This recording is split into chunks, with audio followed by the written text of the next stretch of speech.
ശ്രീമതി ധന്യ രാജേന്ദ്രൻ, ഇപ്പോൾ മഞ്ജുവിനെ ഇതിലേക്ക് ഡ്രാഗ് ചെയ്യാനുള്ള ശ്രമം നേരത്തെ തന്നെ ഉള്ളതാണ്. അഭിഭാഷകൻ അനൂപുമായിട്ട് സംസാരിക്കുന്ന ഓഡിയോ നേരത്തെ മാധ്യമങ്ങളൊക്കെ ഒന്നാണ്, ന്യൂസ് മിനിറ്റ് അത് കഴിഞ്ഞ ദിവസവും പ്രസിദ്ധീകരിച്ചു. മഞ്ജു വാര്യർ മദ്യപിക്കുമോ അല്ലെങ്കിൽ അങ്ങനെ പറയണ്ടേ ഈ മട്ടിൽ?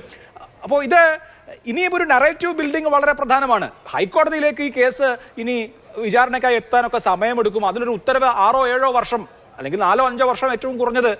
അതിനിടയ്ക്ക് എന്തൊക്കെ സംഭവിക്കുന്നു എന്നുള്ളത് പ്രധാനമാണല്ലോ. അടുത്തത് ഇര വേട്ടക്കാരൻ എന്ന ആ ദ്വന്ദ്വം മാറ്റി ഞാനാണ് ഇര എന്ന് സ്ഥാപിക്കാനുള്ള ശ്രമങ്ങളായിരിക്കുമല്ലോ. നോക്കൂ അഭിലാഷ്, ഈ കേസ് അതായത് ദിലീപിനെ ഈ കേസിൽ ഉൾപ്പെടുത്താൻ മുമ്പ് തന്നെ ഞാനാണ് ഇര എന്നാണ് ആദ്യമായിട്ടൊരു ഇന്റർവ്യൂവിൽ ദിലീപ് പറഞ്ഞത്. 2017 തന്നെ ദിലീപിന്റെ ഒരു അവകാശവാദം അയാളാണ് ഈ കേസിലെ ഇര എന്ന് തന്നെയാണ്. അതിലൊട്ടും മാറ്റമില്ല. ഇന്ന് ദിലീപ് പറഞ്ഞതിൽ വ്യക്തമാണ് മഞ്ജു വാര്യരെയാണ് അവർ ടാർഗറ്റ് ചെയ്യാൻ പോകുന്നത്. എനിക്ക് സജി നന്ദിയാട്ടിനോട് പറയാൻ 1-2 കാര്യങ്ങളുണ്ട്.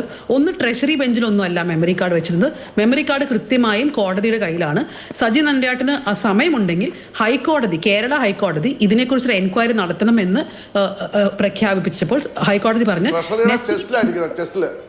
ഞാൻ പറയട്ടെ, the necessary conclusion would be that we failed to protect the victim's interest, which resulted in the violation of her fundamental constitutional rights എന്ന് കേരള ഹൈക്കോടതി പറഞ്ഞ്, അങ്ങനെയാണ് കേരള ഹൈക്കോടതി ഇതിലേക്ക് ഒരു എൻക്വയറി നടത്തണം എന്ന് പറയുന്നത്.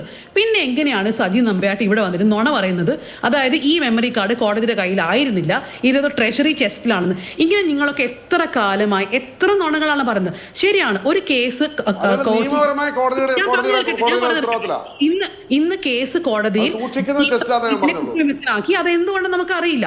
അത് പ്രോസിക്യൂഷൻ ഏത് തെളിവുകളാണ് കോടതി സ്വീകരിക്കാത്തത്, ഏത് തെളിവുകളാണ് വീക്കായത് നമുക്കറിയില്ല. അത് ജഡ്ജ്മെന്റ് വന്നാൽ നമുക്ക് പറയാൻ പറ്റുള്ളൂ. പക്ഷെ ഹരീഷ് വാസുദേവൻ പറഞ്ഞതുപോലെ തുടക്കം മുതൽ തന്നെ ഈ കേസിൽ ഒരു എവിഡൻസും ഇല്ല.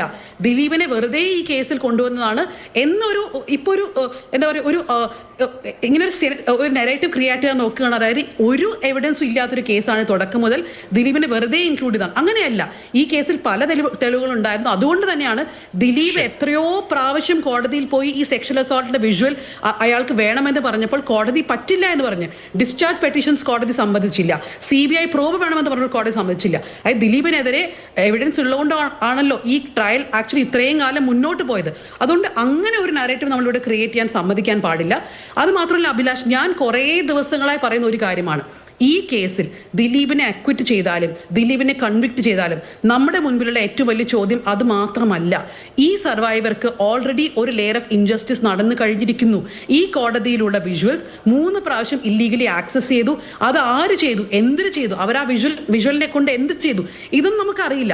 അപ്പോൾ ഫസ്റ്റ് ലെയർ ഓഫ് ഇൻജസ്റ്റിസ് നടന്നു കഴിഞ്ഞിരിക്കുന്നു. പക്ഷെ കോടതി ഒരിക്കലും അതിന് സൊല്യൂഷൻ കണ്ടുപിടിച്ചിട്ടില്ല. ഈ സജി നന്ദിയാട്ട് ഇവിടെ ഇരുന്നിട്ട് മാർട്ടിൻ ഇങ്ങനെ പറഞ്ഞു, വിജേഷ് അങ്ങനെ പറഞ്ഞു. അങ്ങനെയാണെങ്കിൽ പൾസർ സുനി പോലീസിനോട് പറഞ്ഞ ദിലീപാണ് എനിക്ക് കൊട്ടേഷൻ തന്നതെന്നാണ്. അപ്പൊ നമ്മൾ ഇവരെല്ലാവരും പറയുന്ന എല്ലാം വിശ്വസിച്ചുകൊണ്ടിരിക്കണോ? അതായത് ഒരിക്കലും നമ്മൾ ഒരാളെ വിശ്വസിക്കും, മറ്റു 2 ക്രിമിനൽസിനെ വിശ്വസിക്കില്ല.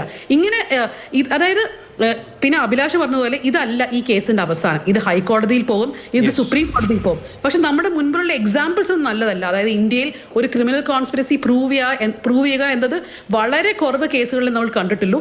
ഫോർ എക്സാമ്പിൾ തമിഴ്നാട്ടിൽ കൗസല്യ ശങ്കർ കൊലപാതകം കേസിൽ ആദ്യം സെഷൻസ് കോർട്ടിൽ കോൺസ്പിറസി പ്രൂവ് ചെയ്തൊരു കേസ് പിന്നീട് ഹൈക്കോടതിയിൽ പോയപ്പോൾ എല്ലാവരെയും, അതായത് അന്ന് ഡെത്ത് സെന്റൻസ് കിട്ടിയ ആ കൗസല്യയുടെ അച്ഛനെ വെറുതെ വിടുകയാണ് ചെയ്തത് കോടതി. അതുകൊണ്ട് നമ്മുടെ മുൻപിലുള്ള എക്സാമ്പിൾസ് നല്ലതല്ല. ഇവിടെ കോൺസ്പിറസി പ്രൂവ് ചെയ്ത ഒരുപാട് കേസുകളില്ല. അത് ദൗർഭാഗ്യകരമായ കാര്യമാണ്.